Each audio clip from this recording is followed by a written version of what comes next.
এখন এই গণভোটটা যেভাবে হচ্ছে তাতে মানুষের মধ্যে অনেক সংশয় রয়েছে। জি। একসাথে ৪৮টি আ সাংবিধানিক পরিবর্তন বা আইনগত পরিবর্তন যেগুলোতে আইন করার প্রয়োজন রয়েছে বা আইন সংশোধনের প্রয়োজন রয়েছে। জি। এরকম বিষয়কে আপনার আ একেবারে যুথিবদ্ধ করে ৪ টি প্রশ্নে নিয়ে এসে হ্যাঁ বা না বলার সুযোগ দেওয়া হয়েছে নাগরিকদের। হ্যাঁ।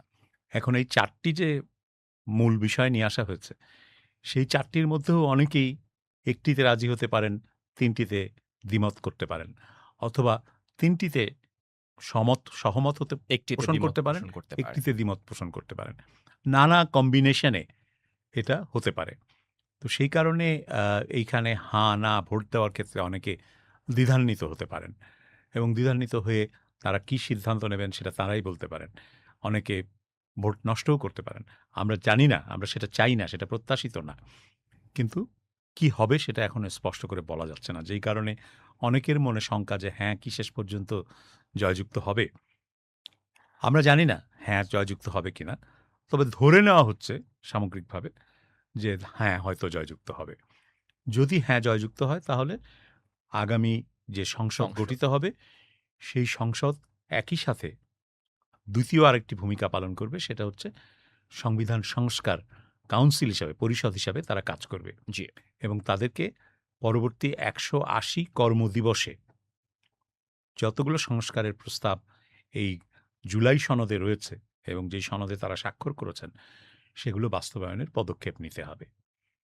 এখন এখানে আবার আরেকটি প্রশ্ন আছে। জি। সেটা হচ্ছে যে অনেক রাজনৈতিক দল দ্বিমত কিছু বিষয়ে দ্বিমত জানিয়ে সনদে স্বাক্ষর করেছে। হ্যাঁ। যারা দ্বিমত জানিয়ে স্বাক্ষর করেছিলেন, তারা কি করবেন? তারা কি এবং স্বাক্ষরের পরও তো এমন কথা উঠেছে যে তারা আসলে পুরোটা জানতেন না। এমন অভিযোগও এমন আমরা কথা বোধহয় বলে নাই। তারা বলেছেন যে তারা এটা জেনেই করেছেন যে তারা যদি ম্যান্ডেট পান, তাহলে তারা তাদের দ্বিমতটা বাস্তবায়ন করবেন না, আচ্ছা। বাকিটা বাস্তবায়ন করবেন। তাদের আন্ডারস্ট্যান্ডিং বা তাদের জি। বিবেচনাটা সেরকম। তারা সেভাবেই এটা বুঝেছেন। তো সেই বুঝের ভিত্তিতে তারা সিদ্ধান্ত নেবেন। এটা হচ্ছে তাদের বক্তব্য। সামগ্রিকভাবে যাই হোক, হ্যাঁ ভোটের পক্ষে সব দলগুলোই বলেছে।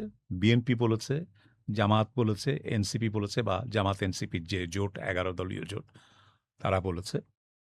বর্তমান অন্তর্বর্তী সরকারের পক্ষ থেকে উপদেষ্টারা বলেছেন জি।